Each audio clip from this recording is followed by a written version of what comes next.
Bora então, amores, começar a aula de hoje com reformas educacionais contemporâneas. A gente vai falar primeiro sobre educação moderna, a gente vai relembrar primeiro, na verdade, educação jesuítica, pombalina, né?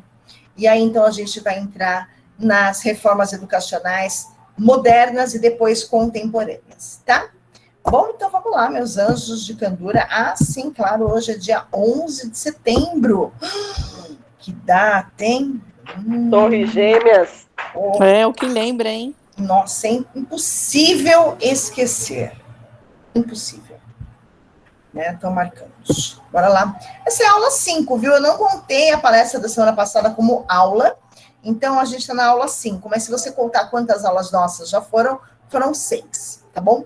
Mas eu coloco como aula 5 porque a Juliana não deu aula de didática 3. Então, vamos lá. História da educação, período moderno e educação brasileira contemporânea numa perspectiva libertária. Vamos lá. Contemporâneo. O que é contemporâneo, meus amores? Vocês sabem? Para mim, lembra de dança. Para você, lembra o quê? Dança. É isso? Dança. Legal. Dança contemporânea, né? Muito bem. Que mais? Contemporâneo. O que é contemporâneo? Você fala assim, isso aqui é moderno e isso aqui é contemporâneo. Tem diferença? Antiga. O que é antigo? Antiga, coisa que está na... para mim é coisa antiga, que ficou no passado, que ficou na história. Tá. Mais alguém quer arriscar, hein? O que é contemporâneo, o que é moderno? Vamos lá. O contemporâneo é o hoje. Por quê? A gente faz o seguinte, tudo em relação à cultura, arte, cinema, literatura, tudo isso, existe desde que o mundo é mundo, praticamente. E, claro que com o tempo, assim como a educação, ela também houve uma evolução, certo? Então, era primeiro uma coisa, depois veio mais uma, mais outra, foi mudando, foi aperfeiçoando, foi melhorando, foi voltando e por aí vai. Se a gente pensar em, por exemplo, literatura, a gente tem algumas escolas literárias que a gente chama, né? Então tem o barroco, tem o romantismo, tem o parnasianismo, né? E por aí vai, enfim, são algumas aí, são 11, né? E aí, então, a gente tem uma classificação para a literatura, para as artes em geral, que a gente pensa, até o moderno. O que vem do moderno para depois, até os dias atuais, a gente chama de contemporâneo. Tá, mas o moderno termina onde? Em 1945. O que vem de 1946 até hoje, a gente chama de contemporâneo.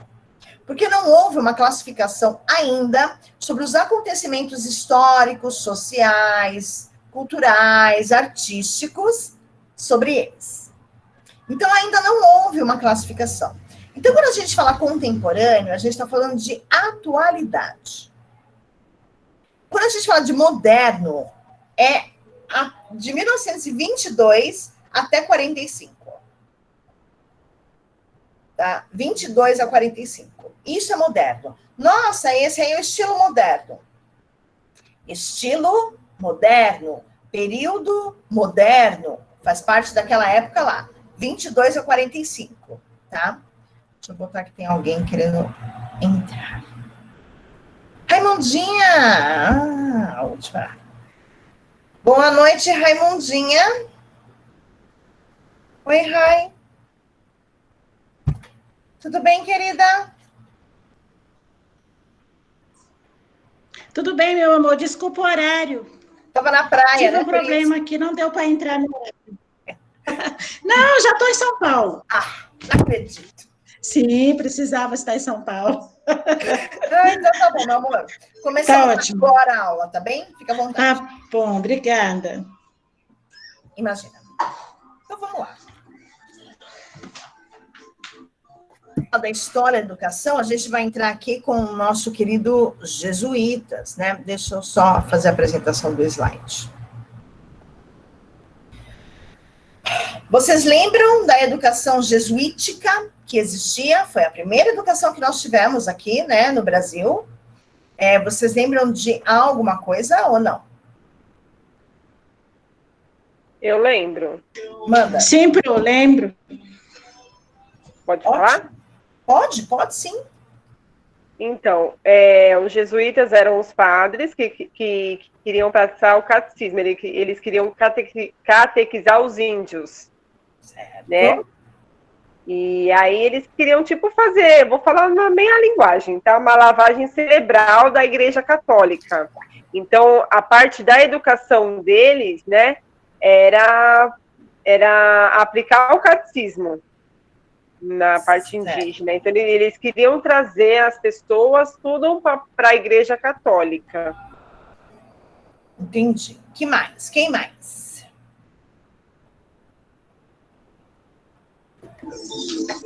Mais ou menos isso mesmo, né, Pro, que a Tati falou. Eles vieram com a intenção de catequizar os índios, porém com a intenção de agregar mais fiéis à Igreja Católica, que na época estavam perdendo, né, o reinado deles, digamos que assim, né? Porque na época a Igreja Católica era soberana, né? E aos poucos ela foi perdendo os fiéis, digamos que assim, e eles vieram com a intenção de catequizar os índios para trazer para o lado deles, né? Que nem uma professora falou para nós que eu não lembro. Não é que eles eram bonzinhos que queriam ensinar eles a ler, né, escrever essas coisas. Eles queriam trazer para o lado deles. Mais ou menos isso. Sim.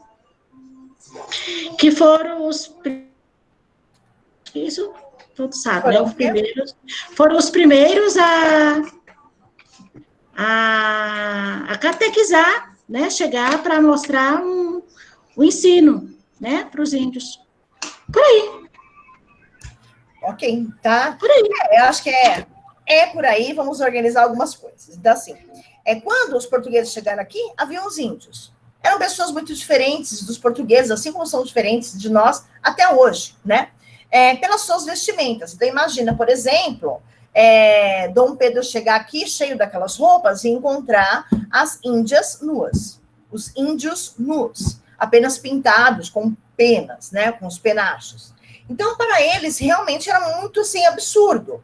Então, parecia para os portugueses, desculpa, que eles não tinham uma religião, de que eles eram perdidos, de que a alma deles também era perdida, porque não falavam a língua deles, como se fosse a única no mundo, e como se fosse soberana, e também não usavam as mesmas roupas e não tinha a mesma religião que eles. Que, na verdade, o índio não tem uma religião, né?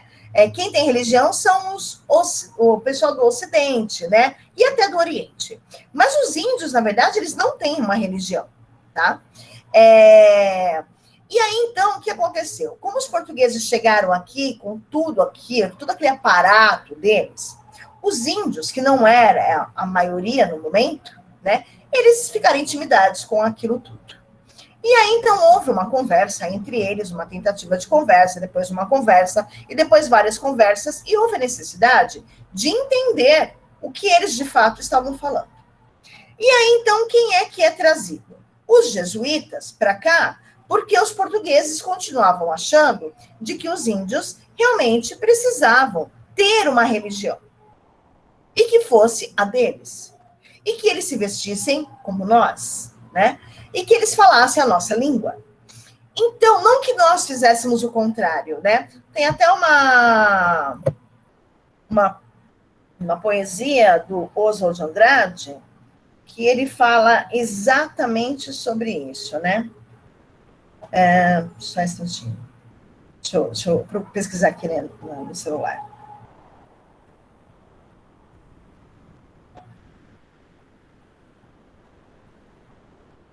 Mas os índios, eles continuavam com os costumes deles, né? Eles não adquiriram as ideias dos jesuítas.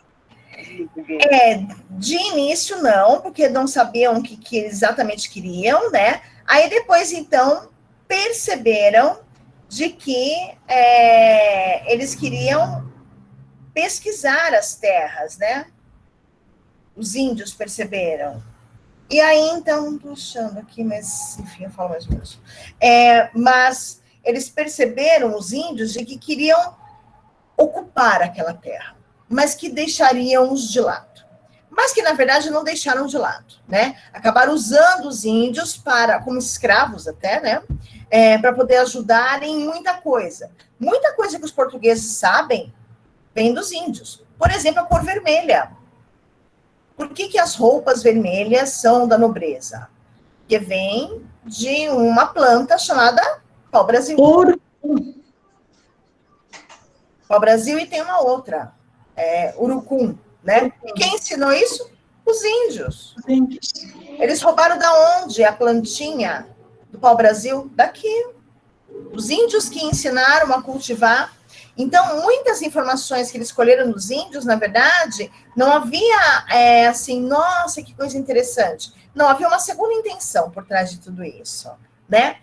E aí, então, os índios foram, claro, se multiplicando, as pessoas também foram se multiplicando, houve a necessidade de uma organização social, né? E aí, então, trazem os jesuítas para o Brasil para poder catequizar e salvar as almas desses índios, né? Para que eles não se percam aí por fora. Esse perder-se aí por fora seria mais ou menos como se eles não se aproveitassem das minhas esposas enquanto eu estivesse fora, certo? Vamos pensar nos 10 pecados, né? Os 10 mandamentos. Mas os portugueses se aproveitaram das índias, né? Bingo, isso que eu ia falar. Mas houve o contrário, né? As índias e os índios tornaram-se escravos, foram escravizados, e as índias, por exemplo, foram escravizadas sexualmente, a gente pode dizer, né? Que esse termo, essa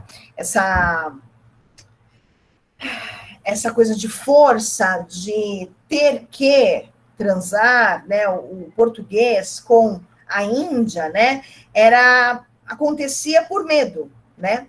Mas não existia a palavra abuso, não existia a palavra estupro, não existia a palavra feminismo, não existia nada disso, né? Então era normal, entre aspas, acontecer isso, já que sexo é uma coisa natural. Então os índios também pensavam na coisa natural, né? Mas era entre índios e não entre elas andavam todas peladas perto dos portugueses. A culpa não é delas, a culpa é deles. Não, eu sei. Aí eles, né, caíam para cima.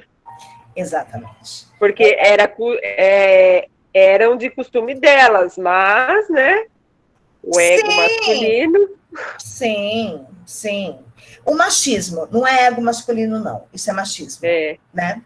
Porque não é porque ela tá nua que ele tem que transar com ela, né? Não é porque a menina anda de mini saia que ela tem que ser classificada como vulgar. Exatamente. Né? E eles invadiram o espaço deles também, né, professor? Os portugueses, sim. Tô tentando achar aqui, não tô achando, acredito. Procurando, não tô achando.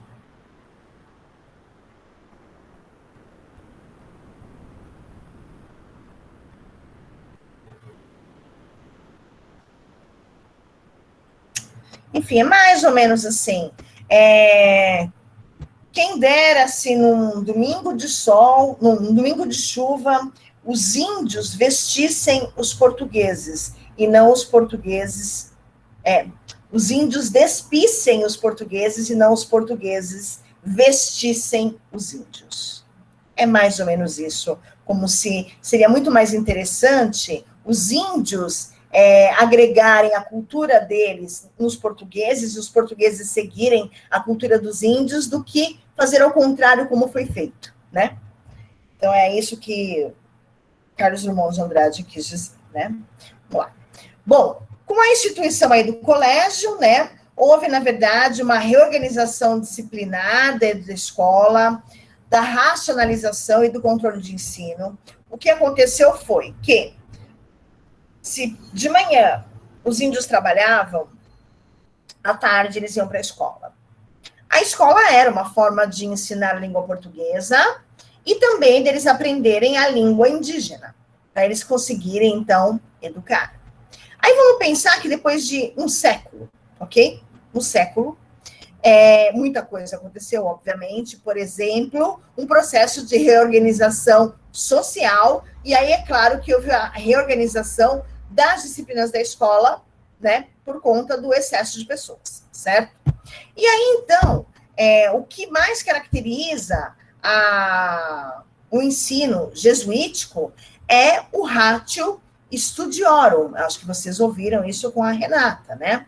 Que era exatamente um programa mais minucioso de estudo, né? E principalmente de comportamento, que era, na verdade, o que tinha como centro ali, né, dessas disciplinas, o comportamento e as classes de idade, né, e a graduação do ensino com essa aprendizagem. Os jesuítas ensinavam, as crianças aprendiam, tinham que aprender, era uma coisa de tinham que, né? Ensinavam latim, falavam a língua portuguesa de Portugal, vamos pensar aí, tá bom?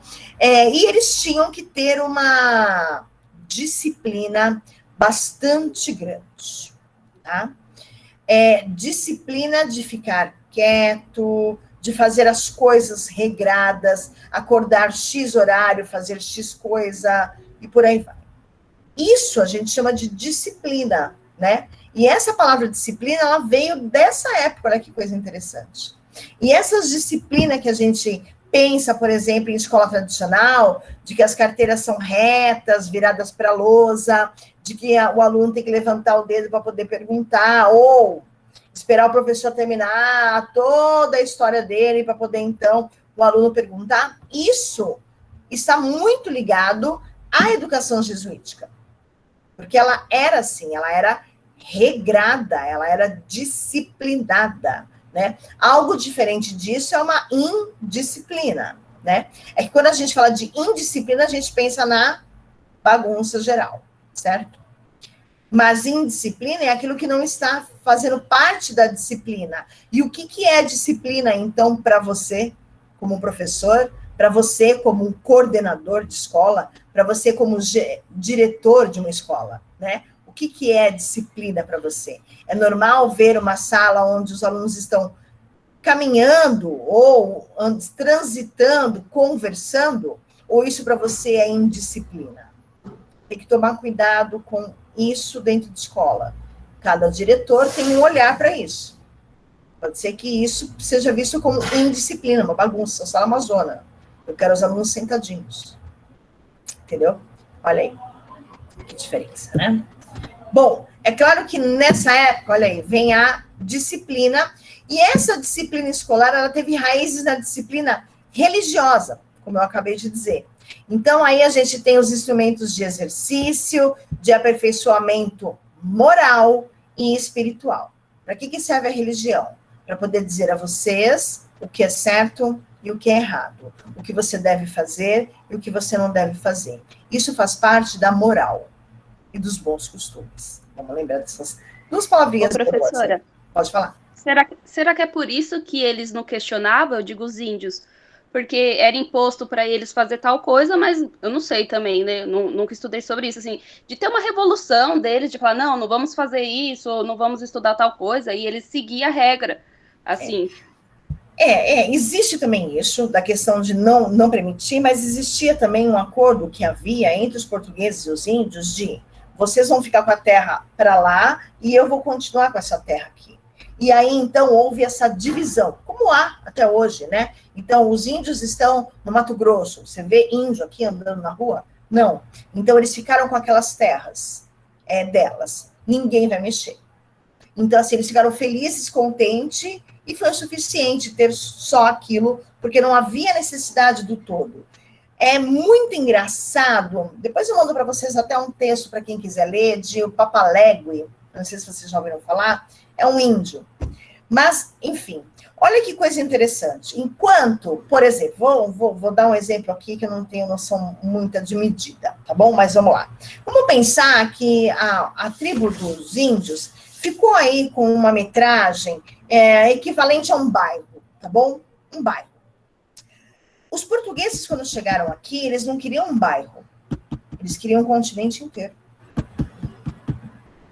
E os índios ficaram com esse bairro e ficaram felizes, sabe por quê? Porque, muito diferente dos portugueses, eles têm um pensamento coletivo. Porque eles não pensam apenas... Opa. Eles não pensam apenas neles, só neles, na família deles. Eles pensam... Tinha ganância. Os portugueses, sim. Mas os índios não têm dessa, né? Os índios não, E é muito engraçado Por isso que eles se contentavam, né, com aquele pouco. Isso, que não era, na verdade, pouco, mas era assim, para eles tá bom, eu não preciso de mais do que isso, porque só isso aqui eu consigo me virar, né? E muito diferente dos portugueses, que queriam uma certa, vou usar um termo atual, que não era na época, mas ostentação, né? De chegar lá em Portugal e falar assim, eu colonizei, porque virou uma colônia, porque virou um estado, eu colonizei o Brasil, um continente. E isso era, sim, aí nesse caso, o ego, né? A ostentação, olha como eu consigo as coisas. Enquanto os índios que tinham todo o continente, mas não estavam preocupados, estavam só num lugarzinho. E para eles estava tudo bem, gente. Por conta dessa consciência coletiva, né?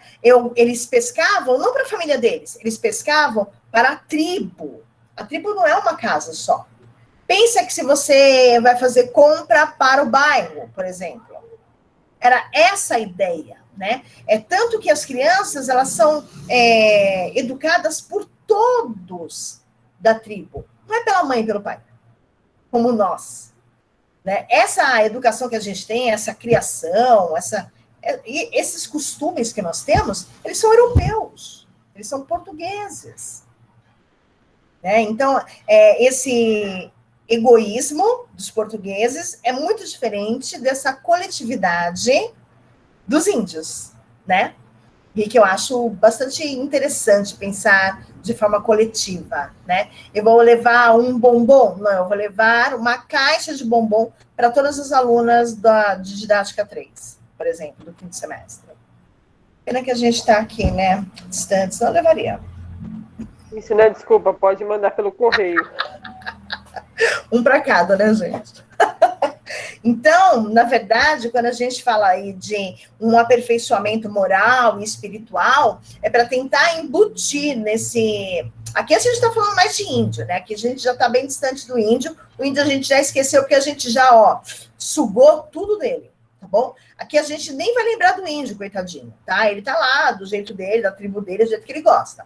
Aqui a gente está falando das crianças que fizeram parte, por exemplo... já da colonização dos portugueses. Filhos de portugueses com índias, ou filhos de portugueses com outros portugueses, os primeiros brasileiros, né? Porque se nasceu aqui, são os primeiros brasileiros, certo? É sobre eles que nós estamos falando. Os índios, a gente fala porque foram eles que estavam aqui quando a gente chegou. A gente não, eles, né? Eu não cheguei. Eu nasci aqui. Então, vamos lá. Então, esse aperfeiçoamento moral e espiritual era buscado pela sua eficácia como condição necessária de trabalho em comum, mas também por seu valor próprio de edificação. Edificação aqui é de você se tornar uma pessoa, tá? Enfim, a escola ritualizava o momento do exame, olha que interessante aqui, atribuindo-lhe o papel crucial do trabalho escolar. Vamos lá, não é diferente do que acontece hoje, belezinha? A gente está falando de uma palavra chamada exame e trabalho escolar, tá? O exame era o momento em que o sujeito era submetido ao controle máximo, mas de modo impessoal. Vamos traduzir? O que está rolando aqui? Prova. Exame é prova. É avaliação. Então, as crianças eram avaliadas da forma como vocês também são. Olha como mudou? Nada. Eles também tinham esse método de avaliação, que era um papel, só que aqui nesse caso não era só um papel. A criança, o adolescente, né, enfim, tinha que mostrar de que ele já aperfeiçoou moralmente e espiritualmente como pessoa. Bom, ele tinha aí esse trabalho escolar todo feito durante todo o ano. E tinha que ser entregue na data, no horário, tudo exato, tudo perfeito. Lembra da disciplina? Olha a disciplina aqui. Tá bom? Ah, isso é ruim? Bom, se fosse ruim, a gente já teria tirado isso do papel, né? Se não me engano, a gente vai fazer daqui 2 semanas uma provinha. Então, mas só que a gente tem um outro olhar para esse exame, né? Que ele não era esse controle máximo aí impessoal, né? Porque existe aí mediante o controle do seu saber. Uma prova, um exame nessa época, era para saber o que você sabia, do que foi ensinado e o seu comportamento. Da forma como você senta. Lembra do vídeo do Pink Floyd? Então, daquilo, tá bom? E olha do Pink Floyd, que não faz muito tempo, para os jesuítas. A diferença de tempo é muito grande, são alguns séculos. Mas comportamental, não houve mudança. Que coisa, né, gente? Aqui há uma intenção muito grande de controlar o comportamento das crianças, porque se eu consigo controlar, lembrei de uma coisa agora muito importante, por exemplo, alguns exemplos que a gente tem escutado, a boiada, né, que tem sempre que andar para o mesmo lado, né, aonde a vaca vai, o boi vai atrás, que é um termo que a gente escuta, mas é que é real, e aí então a gente tem a vaca que seria o líder, né, e os bois vão atrás porque eles seguem aquele líder, né, e aqui a gente também vê dessa forma, só que quem é a vaca aqui é a Igreja Católica, porque a Igreja Católica queria dominar e trazer mais fiéis para o catolicismo, porque também existia a contribuição financeira. Ai, não existia. Existia sim, tá bom? Então existia. A palavra dízimo, ela não veio do evangelho, dessa nova religião. Ela vem do catolicismo, tá bom? É que o evangelho e as outras religiões são vertentes, né, do catolicismo, porque o catolicismo era a primeira, a única que tinha. E depois vieram outras, tá bom? Mas quando a gente fala de religião dentro da história, se não for a católica, a gente vai discriminá-la. Né, vai dizer exatamente qual que era. Mas quando a gente fala de religião, a gente já fala diretamente o catolicismo, que era o que predominava mesmo, tá? Então, aqui, quando a Igreja Católica domina o pensamento e o comportamento das pessoas, não necessariamente dos fiéis, mas acaba sendo, né? Para eles é bom, porque todo mundo anda na mesma, dança a mesma música, né? Andam da mesma forma. A hora que alguém pensa diferente, não é bem visto. Alguém está entrando. Entenderam, amores, nessa parte? Sim. Eu entendi. Até tinha que comprar um pedacinho do céu, não é? Que a Igreja Católica pegava e cobrava o pedaço do céu, você tinha que pagar. Senão você não ia para o céu, você ia para o inferno. Adoro. Oi, Débora, boa noite, tudo bem, querida? Estamos falando sobre a educação jesuítica. E aí, Boa então, noite, sim. Lucy. Tudo bem. Que bom, amor.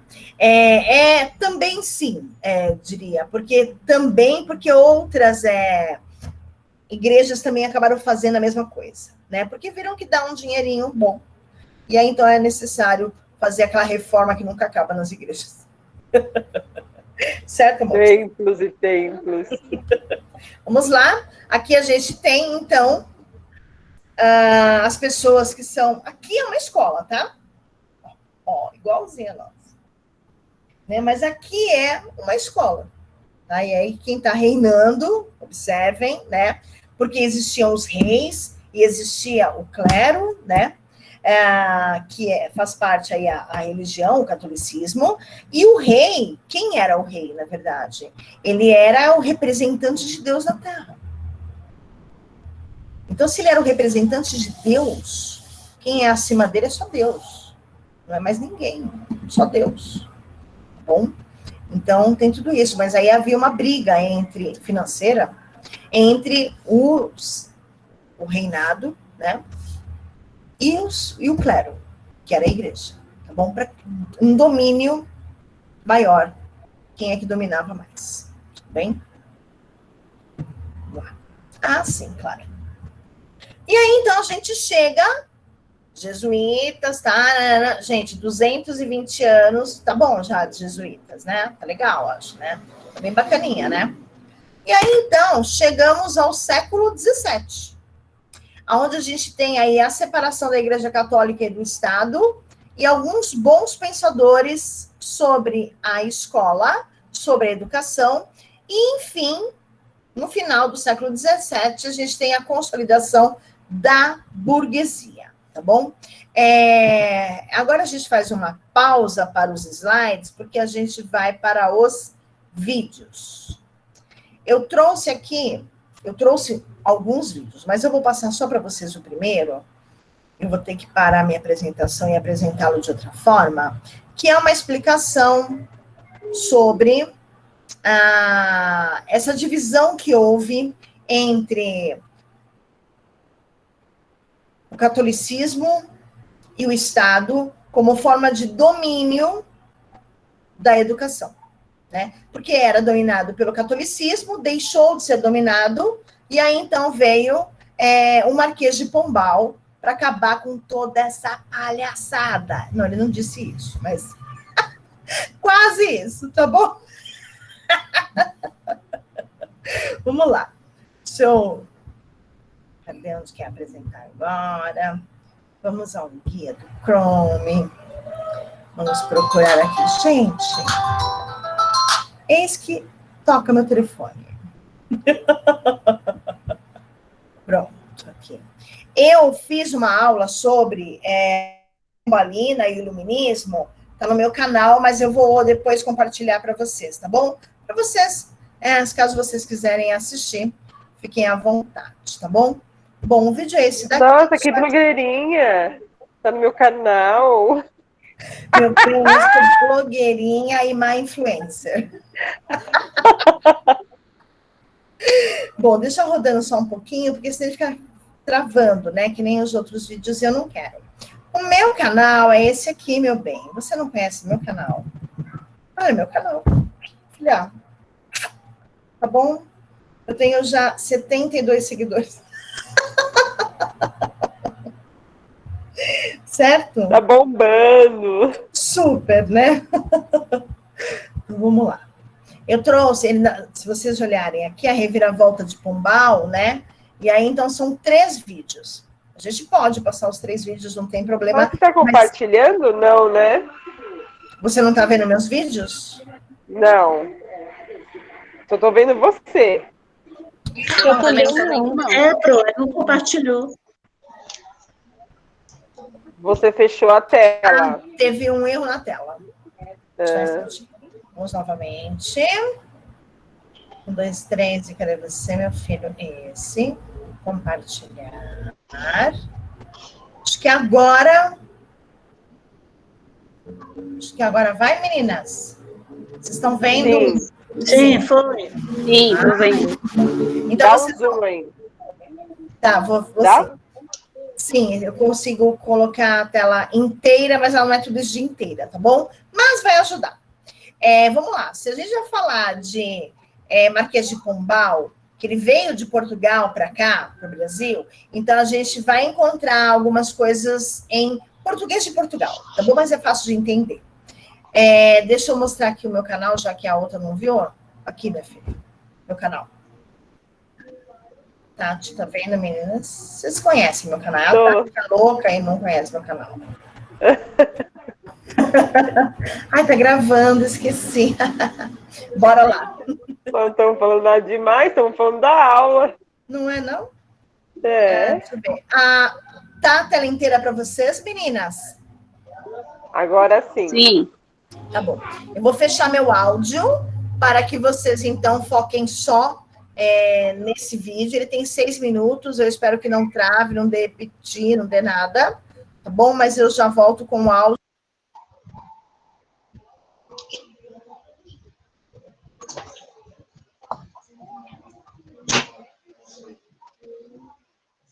Movimento de ideias que se desenvolve especialmente no século XVIII, denominado por isso, indica um movimento de ideias que se desenvolve especialmente no século XVIII, denominado por isso o século das luzes. O termo filosófico, com que o próprio iluminista se autodefine, indica a figura de um vivificador de ideias, de um educador, isto é, daquele que tudo se deixa guiar pelas luzes da razão.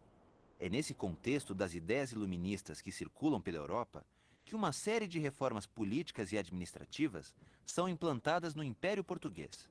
Uma das ações dessas reformas mudou o rumo da história da educação em Portugal e em todas as suas colônias. O Brasil está entre elas. O ano é 1759.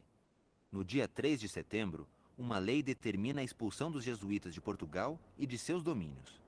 Dom José I está no trono português, mas quem comanda o país é o primeiro-ministro do rei, o famoso Marquês de Pombal.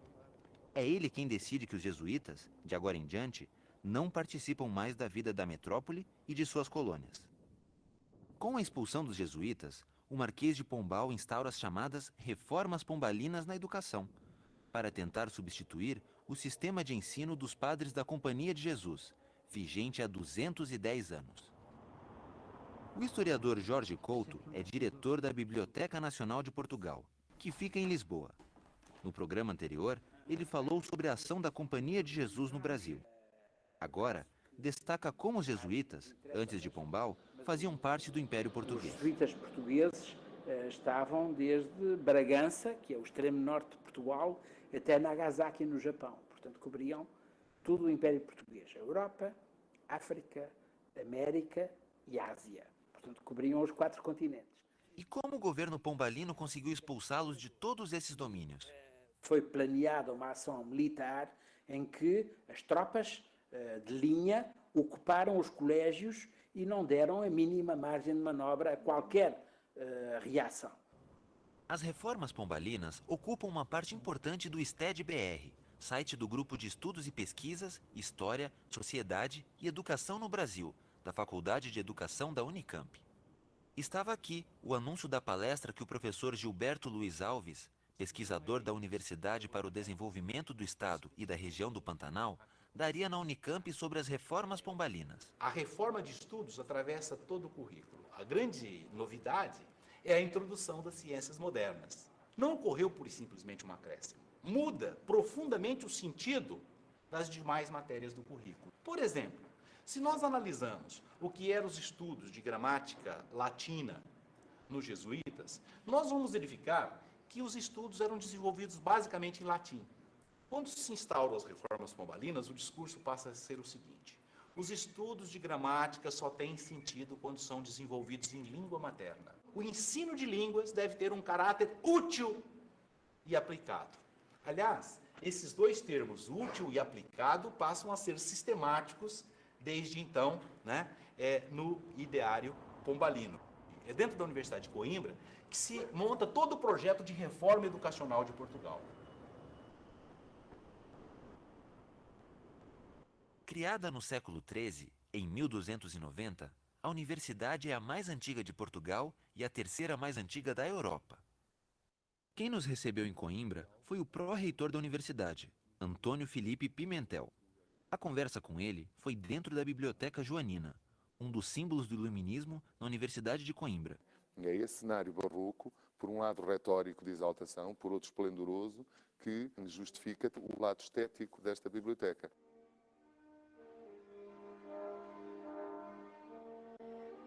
Então, são todos os recursos estéticos do barroco que aqui estão mobilizados para encenar a apoteose do poder real na sua atitude de patrocínio à renovação científica e cultural. Toda esta exaltação do poder real é uma forma de proteger a renovação que está em marcha.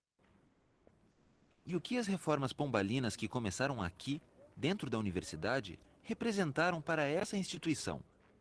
Ela é tratada como uma nova fundação da universidade, com novos estatutos, com um novo quadro de faculdades. Fernando Taveira é professor associado da Faculdade de Letras e presidente do Instituto de História Econômica e Social da Universidade de Coimbra. Pombal pega nos estatutos, nos novos estatutos, escritos, manuscritos, à mão, escritos à mão, e os entrega à universidade e diz: esta é a nova lei da universidade. No interior do edifício da universidade, estabelece um corredor de circulação que dá para todas as aulas, com a finalidade do reitor poder observar as aulas sem ele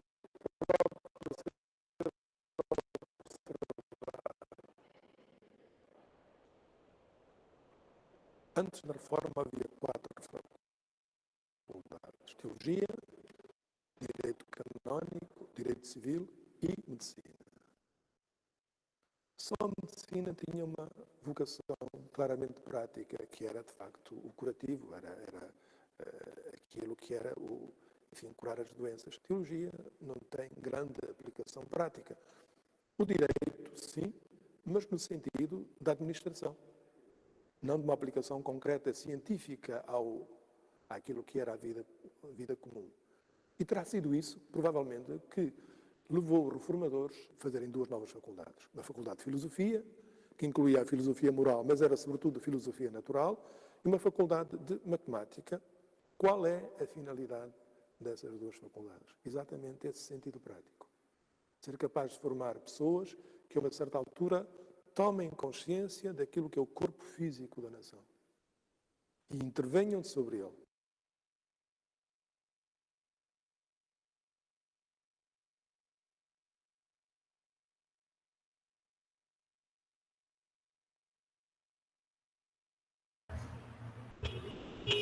Oi. Oiê. Oi. Ouviram? Deixa eu baixar o som. Entenderam? Mesmo estando em português de Portugal, tem as legendas, fica mais fácil de poder entender e relembrar aí dessa reforma pombalina que houve. Alguma dúvida sobre isso? Vocês entenderam o videozinho? Tranquilão? Tá bom. Eu acho bem interessante... Vocês estão me ouvindo, né, gente? Oi. Professora, tem como depois você disponibilizar no grupo? Porque, assim, não consegui ouvir muito bem. Também não. Falando para mim. Para mim também. Quase o vídeo inteiro. Teve alguns momentos que... Caramba, tá bem, não. Tá, claro, disponibilizo para vocês, mas vamos lá, então, com algumas informações para que vocês entendam, né? Na verdade, o ensino jesuítico, ele ocupava um espaço bastante grande, não só no Brasil, mas ele era o que dominava praticamente o mundo. Então, ele ia até a China, por exemplo, era ensino jesuítico. O Marquês de Pombal, ele foi muito rígido para poder, então, conseguir tirar essa educação, porque já era uma educação voltada ao ensino religioso, não para você estudar outras religiões, mas apenas para você sair dali como praticamente um padre, né? Lembra das escolas das freiras, por exemplo, que existiam aqui? E existem algumas ainda? Então, é mais ou menos isso, né? Então, ele não queria que quem dominasse a educação fosse o catolicismo, mas sim o governo, né? E aí, então, o Estado. Então, quando houve essa reforma pombalina, né? Professora, era uma educação laica, né? Isso mesmo. A maior característica do pombalino é exatamente essa, né? A educação laica. E o que é uma educação laica? Alguém sabe me dizer? Ju, você que falou agora da educação laica, você sabe o que é, amor? Professora, eu só lembro da palavra. Educação para todos. Sem religião. Sem religião. Sem religião. Isso mesmo. Onde a religião não é influenciada, né? A religião não influencia nada e nem ninguém, né? Então, é aquela escola que não pode ter, por exemplo, uma imagem, é a escola que não pode falar a Deus, né? Não, é aquela escola que não precisa rezar antes de comer, por exemplo, né? E aí, então, você para pensar nas escolas que você conhece hoje, e quantas delas têm uma imagenzinha, um santo, um terço, no final, algum versículo. Vai pensando aí. Ainda tem, né? Os colégios religiosos. Muitos. Então, eles não são religiosos, eles são colégios apenas. Mas quem manda no colégio, que é o diretor, ele acaba, de uma certa forma, influenciando. Eu fiz parte, durante 2 semanas, de um colégio em que a diretora se apresentou como diretora pastora. Então, mas que nem dentro do colégio religioso tem as freiras. Mas eu não estou Colégio falando São de colégio José. religioso, estou falando de colégio Ah, tá. laico. Laico. O que é laico? Não, Onde a mas eu tô... religião não deveria... Sim, Professora, é para aquela- todos, a aquela- educação é para todos. Isso. Aquela creche Santa Luzia. Então, existem alguns espaços onde as creches, voltada para terceiro setor, é diferente, mas que dentro, por exemplo, as disciplinas dentro da escola, não tem que ter um ensino religioso, voltado àquela religião que domina. Por exemplo, como que é o nome daquele padre aqui na Zona Leste? Padre... É Rosalvino, eu acho. É esse? Muito bem, esse mesmo, Padre Rosalvino. Ele tem aí vários, ele tem uma ONG, né? E ele tem vários projetos. Um deles é a creche, por exemplo, tem várias creches. Então, não é porque o Padre Rosalvino toma conta dessa creche que terá ensino religioso. Porque é laico, e tem que ser. A partir do momento que você insere qualquer disciplina, ou que dentro das suas aulas tem algum... momento, vamos chamar assim, momento religioso, ela não é mais laica. Então, mas que nem você conhece o Colégio Vicentinos? Sim. Que seria o Santo Antônio do Lisboa, o São Vicente ali dentro do colégio tem ensino religioso, tanto é que tem até o catecismo. Eles fazem a primeira comunhão no colégio. Eu sei que meus sobrinhos estudam dentro nesses colégios. E aí, quem é que tem a direção do colégio são as freiras. Sim, sim. Tudo bem. Pode isso? Pode. É que, por exemplo, as escolas do Estado... do Estado. Quantas Entendi. delas você... essa é a questão, né? Quantas delas você vê que ela não é laica? Né? Não, todas são. Podem, porque quem toma conta é o Estado. Se o Estado é laico, então a educação... Agora você clareou. Eu pensei que era isso em geral, tanto no particular como no Estado. Não, é só no Estado, porque quem toma conta do governo, quem governa os estados... são as escolas públicas. Isso mesmo. Escolas públicas e da prefeitura, por exemplo, também tem que ser laica, tá bom? Agora, a escola particular, aí vai do que você quer. Qual é o seu objetivo? É atingir público X, atingir público Y?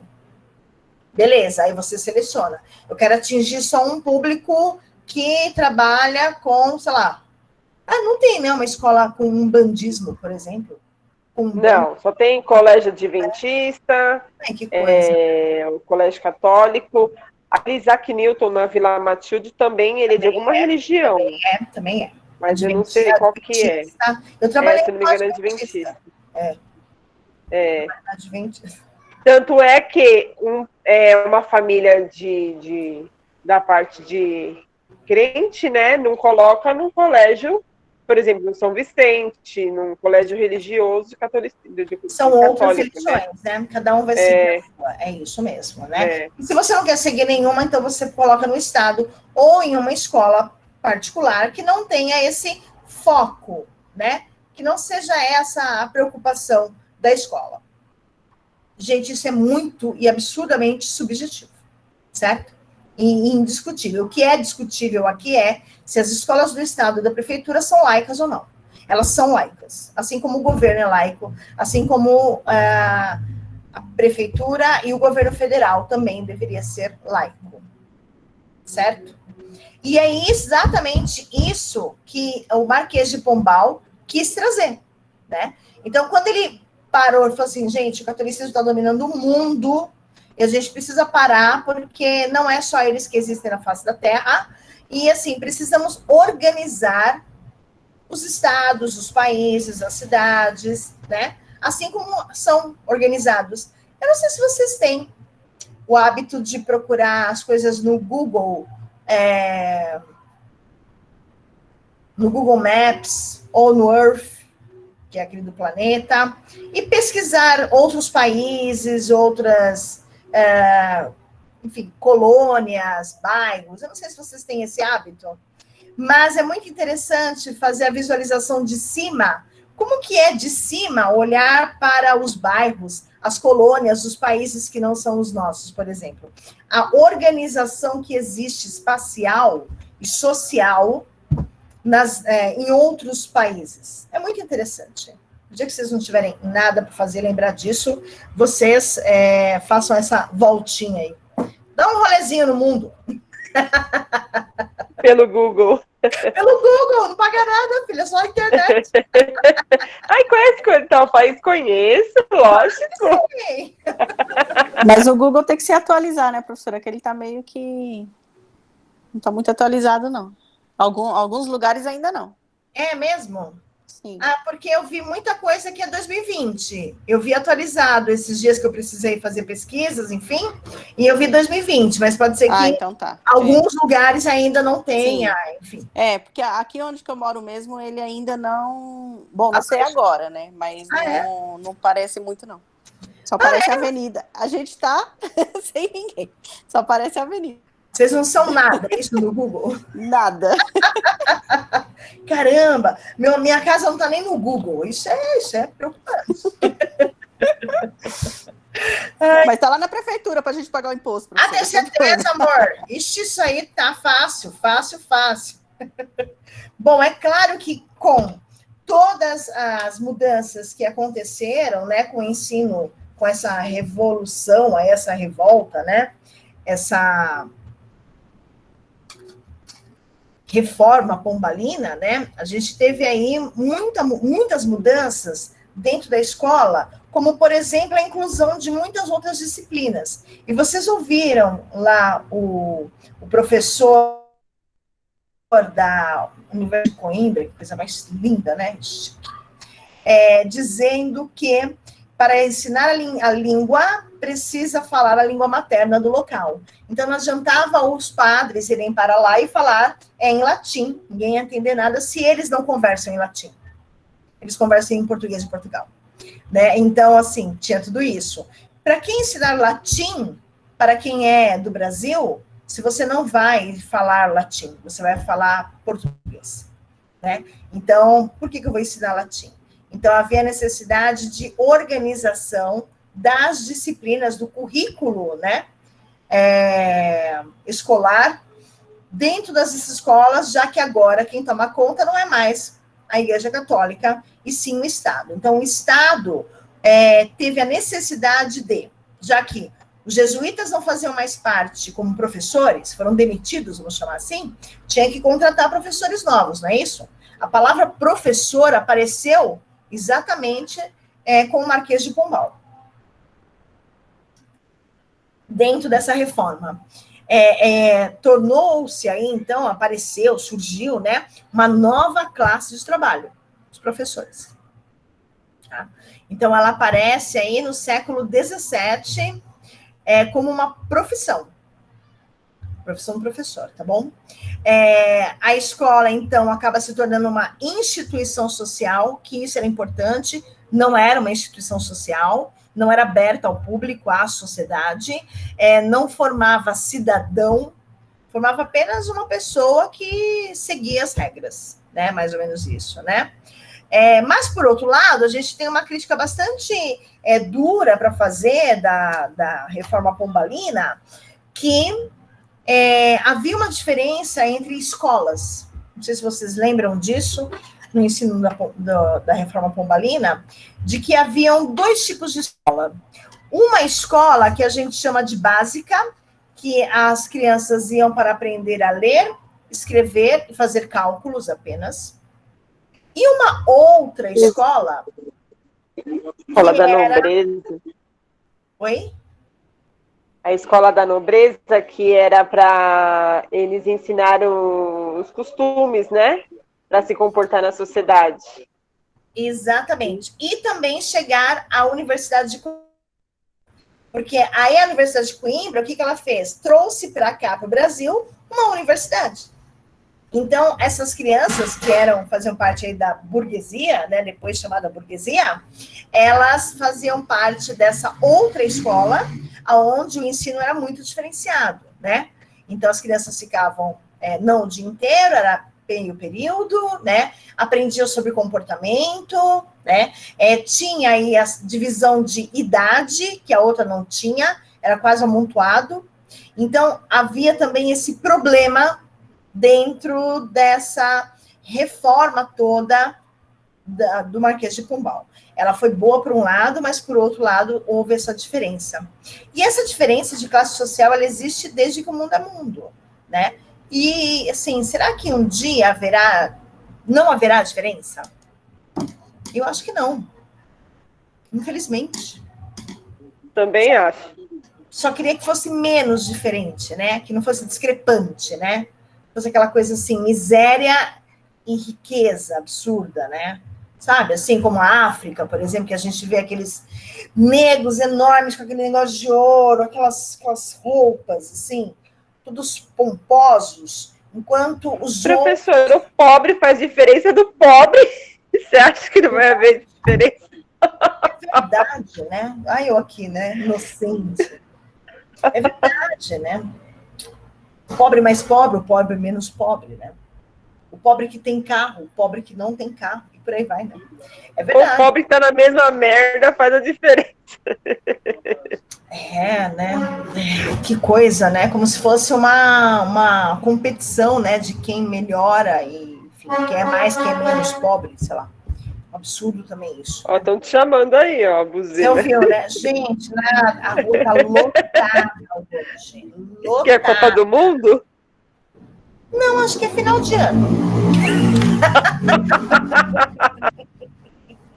Professora, tá calor, tá abafado, todo mundo quer ficar na rua. Porque dentro de casa não é fresco, né? É quente. Não, tá quente demais. Bom, mas voltando à nossa pombalina e voltando à nossa baguncinha de rua, vamos lá, né? Que depois da pombalina, a gente chega aqui num período moderno. Eu não sei se vocês conseguem ter eu devia ter trazido um videozinho sobre isso ou algumas fotos, né? Vou ver se eu trago na próxima aula. Para vocês terem uma ideia de mudança social, comportamental, visual, né? De como que era, por exemplo, antes do modernismo e depois do modernismo e no contemporâneo. Acho que eu vou fazer isso na próxima aula, tá bom? Não, melhor, vocês podiam trazer fotos, né, gente? Pesquisa na internet. Período moderno, fotos. Ixi, uma porrada. Vocês podiam, né, gente? Vocês não fazem nada.